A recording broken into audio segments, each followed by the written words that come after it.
Y bueno, ahora tenemos un llamado de Julia Rosenberg, que es profesora de historia y produce contenidos para Canal 7 y Encuentro. Y también es la autora del libro Conversaciones que pudimos regalar hace unos programas acá. Hola Julia, ¿nos escuchás? ¿Cómo están? Bien, bien, ¿vos? Bien también, muy bien. ¿Pudiste escuchar a Cristina algo? Sí, la había escuchado ya. Bueno, más o menos lo que nos interesaba, viste, era esto, que ella viene, son varias las reuniones, sobre todo, bueno, bilaterales con el Paraguay, pero por ejemplo en esta del Mercosur, cómo recupera la idea de lo bien que estaba el Paraguay y lo que le pasó. Y bueno, por ahí si nos podías contar un poquito de la guerra del Paraguay, como para aquellos que no conozcan bien la historia, sepan un poco de esto. Sí, en realidad cuando fue lo de la represa de Yacyretá, ya el año pasado ya se había hablado de Solano López. Claro. Es muy interesante la reivindicación que hace Cristina, sin dudas. A mí creo que el modelo paraguayo previo a la guerra es sin duda muy interesante. Lo que sí, esto que se dice de país industrializado, me parece que si bien es así, ¿no? que en Paraguay es el primer país de la región que comienza a desarrollar ciertas cosas industriales, lo cierto es que era un país campesino todavía, pero tenía una particularidad que cuando se dice país industrial no se termina de resaltar del todo, y es muy interesante, que es que había una tenencia de la tierra muy distinta, que ya con el gobierno de Francia, que es el primer presidente de Paraguay después de su independencia en 1811, lo que hace Francia es que arma un país y un estado muy fuerte en el que la tenencia de la tierra es compartida entre el campesino que trabaja la tierra y el Estado. ¿No? Es una forma de tenencia muy rara. Y se llamaban estancias de la patria. Entonces lo que generó es una identidad muy fuerte de los paraguayos con la tierra y con su Estado, ¿no? Y ese es básicamente el modelo paraguayo totalmente anómalo y distinto de la región, ¿no? Sabemos que sobre todo Argentina, Uruguay, estuvieron, por lo menos la primera mitad del siglo XIX, atravesados por guerras civiles y por ende, digamos, sin aparato productivo que se pudiera consolidar. En cambio Paraguay no tiene esas guerras civiles y además lo que hace es como autonomizarse de lo que sean todas las potencias europeas, entonces genera como un mercado interno muy sólido. Claro. Ese es un poco el desarrollo muy particular de Paraguay, que al momento de que llega la guerra es un país muy rico, y la particularidad también es que no tiene para nada cero deuda externa con Inglaterra y con las otras potencias, que bueno, el resto de la región ya la tenía. Claro, supongo que, bueno, no, cuando decimos industrialización, en el sentido de que tenía ferrocarriles, hornos de fundición. Totalmente. Había una especie de espíritu hasta de capitalismo de Estado, ¿no? Porque el Estado era el impulsor. Había un proyecto, al menos. Sí, claro. No, pero además, de nuevo, por supuesto que tenía como estos comienzos de industrial. A mí la única cosita que me genera el industrial es que no se rescata esto de la tenencia de la tierra, que es importantísimo. Claro, ¿no? claro. Un mal ejemplo con el resto de América, ¿no? Sí, claro, bueno. Por algo la guerra también, ¿no? Bueno, y un poquito de eso, ¿cómo arranca la guerra? Bueno, en verdad la guerra,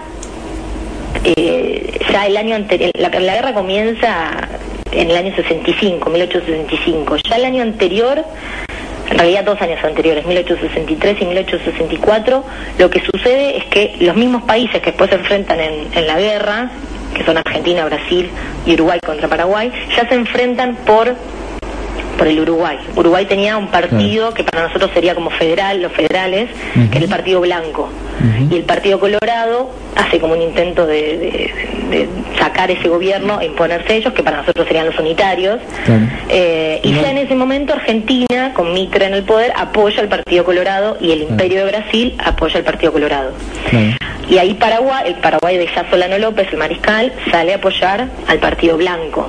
Entonces ahí ya se forma una especie de las alianzas que después se van a repetir, pero digamos, esto que pasa con el Uruguay 1 o 2 años antes ya prefigura, digamos, lo que va a suceder 2 años después. Es interesante que, bueno, el Paraguay, respondiendo a tratados que había firmado, responde a la agresión, que sería una especie de golpe de Estado en el Uruguay, y sale en defensa del Uruguay. Totalmente, sí, porque además lo que pasaba es que si Uruguay, además de Argentina, a partir de la batalla de Pavón en el 61 queda a manos de Mitre, ¿no? Contrario a los federales, y si además Uruguay también queda en manos de unitarios, eso para Paraguay no podía ser bueno jamás, ¿no? Iba a estar rodeado, y bueno, lo que tiene Paraguay es que no tiene salida al mar, entonces lo que le garantizaba un Uruguay con un partido más ligado a sus intereses era esa salida al mar, que para poder exportar y demás. Claro. Así que, digamos, ya 2 años antes, 1 año antes, ya está configurada esa alianza. Pero lo que quiero decir con esto es que claramente también había una intención de romper con la economía y con ese modelo paraguayo. Claro. Y después, bueno, lo que sucede en el 65, a comienzos del 65, es que Solano López pide permiso a la Argentina para pasar por Corrientes para ir a ayudar al Partido Blanco. Argentina le niega el acceso a Solano López. Solano López pasa igual por Corrientes y bueno, ahí se hace como una declaración de guerra y bueno, y Brasil y Uruguay saltan a defender a Argentina y ahí se forma el Tratado de la Triple Alianza. En el momento que Solano López entra a Corrientes, y esta es también otra particularidad de la guerra para nuestro país al menos, es que la mitad de los correntinos saltan a favor de Paraguay, claro. ¿no? De hecho, casi no tienen que combatir en Corrientes los paraguayos porque son como muy populares entre los correntinos que se sentían más hermanos con los paraguayos que con el gobierno Mitre. Claro. Bueno, y eso va a pasar a lo largo de toda la guerra en Argentina, ¿no? Las resistencias a esa guerra. O sea, tenía que ver con esto que decías antes de las guerras civiles que viene sufriendo el país y bueno, justamente la derrota de los federales. Totalmente. Sin embargo, quedan caudillos, que ahí es también otra parte de la historia que a veces se cuenta poco, que es la resistencia montonera. Totalmente. Aparte vos pensás que la batalla de Pavón fue solamente 4 años antes de la guerra de Paraguay. Claro, claro. Y antes de la batalla de Pavón estaba, estaba la Confederación al mando de Urquiza, que supuestamente era una confederación federal. Entonces todos los gobiernos provinciales estaban en manos de federales. Claro. Lo que hace Mitre apenas asume el gobierno en el 61 es justamente ir con el ejército porteño a derribar a todos los gobiernos provinciales federales. Claro. Entonces hay un autor muy interesante que se llama León Pomer, que él tiene un libro que se llama 5 años de guerra civil, y lo que él dice ahí es justamente eso, que no se puede entender la guerra para Argentina, no se puede entender la guerra del Paraguay sin entender la constitución del Estado y la necesidad de Buenos Aires de imponerse por sobre las provincias. Claro. Esto que decías vos de las montoneras, bueno, parte del ejército que está en Paraguay se vuelve acá a reprimir a las montoneras. Sí. Claro, y después de la guerra de Paraguay que el país queda como pacificado entre comillas, ¿no? Ahí hay algo también que don José María Rosa rescata mucho en su histórico ataque hacia Urquiza, las tradiciones, ¿no?, de Urquiza, porque todas estas montoneras todavía lo sostenían como jefe de los federales y le pedían por favor que él se pronuncie, que si él se pronunciaba todos iban detrás de él para defender al Paraguay. Totalmente. Sí, además toda la zona que se levanta es la zona de Cuyo, toda la zona del interior, que es muy pobre, ¿no? Y que en ese momento eran muy pobres. Y en cambio, solicitar todo el tiempo Urquiza era, bueno, primero porque una figura muy poderosa, pero además porque Entre Ríos es una provincia muy rica en ese momento. Entonces, la idea era, también incluso se dice que Solano López tenía la idea de que cuando inicia la guerra, de que él iniciaba la guerra pensando en que Urquiza se iba a levantar a favor de ellos. Claro. O sea, eran muchas las expectativas puestas en Urquiza y bueno, sin embargo, tomó otro rumbo. Claro, que después de Pavón, ¿no?, empieza con esta retirada. Claro, sí. Lo que se dice ahí es que él negocia con Mitre, que Mitre no se meta en la provincia, como él cuidando el interés de su provincia, digamos, ¿no? Y que le vende también caballos y vacas a Brasil. Totalmente. Y demás. El interés de la provincia y su negocio, Claro. Bueno, y después también el carácter de genocidio de esta guerra, ¿no? Es un exterminio. Totalmente. Hay una idea que se usa, que se dice que para Paraguay fue una guerra total, en el sentido de que, bueno, digamos, fue un país que se vio involucrado totalmente por una guerra, ¿no? A diferencia de los otros países que, bueno, mandaron un ejército a otro país, Paraguay metió ahí su población, sus tierras, su aparato productivo, todos los aspectos de su país, digamos, se vieron involucrados ahí, y como decís vos, un genocidio que mató a la mitad de la población de Paraguay, y además que el Paraguay que queda es un Paraguay totalmente distinto, ¿no? Es un país que tiene que contraer deudas para poder pagar el desastre de la guerra.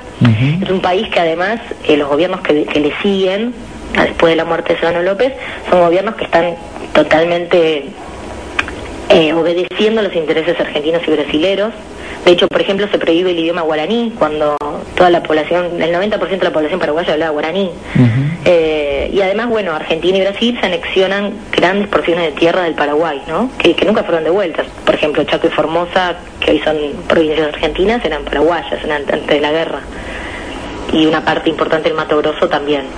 Además, Mitre da como la orden de masacrar a toda la población masculina mayor de 12 años capaz de sostener el fusil. Totalmente, sí. Ese tratado de la Triple Alianza que se forma ni bien comienza la guerra, uno de los apartados decía justamente eso, ¿no? Que la guerra no podía terminar, ninguno de los tres países podía bajarse si Solano López no se había rendido. Claro. Y para que, digamos, y en el medio pase lo que pase, ¿no? Digamos, si es necesario matar a todos, hay que matar a todos, ¿no? Bueno, de hecho fue un poco así. Sí. Incluso la rendición de Solano López era también con la vida de Solano López. Sí. Hay una entrevista que tiene Solano López, le pide una entrevista a Mitre en el 66, donde le ofrece directamente terminar con la guerra, ¿no? Que Argentina se baje de la guerra y que quede solamente Paraguay contra Brasil. Y Mitre se niega justamente por ese apartado del tratado, donde se escudó en ese tratado para no bajarse de la guerra. Sí. Pero claramente Solano López, digamos, hizo intentos de, digamos, dándose cuenta de la masacre que estaba sucediendo, ver cómo evitar tanto genocidio, ¿no?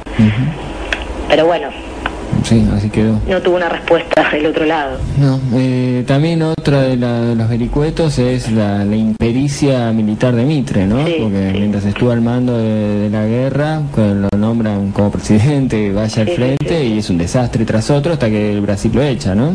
Sí, totalmente. De hecho, Mitre tiene que volver antes de que termine la guerra, vuelve en el 68, claro. Y a Solano López lo matan en el 70.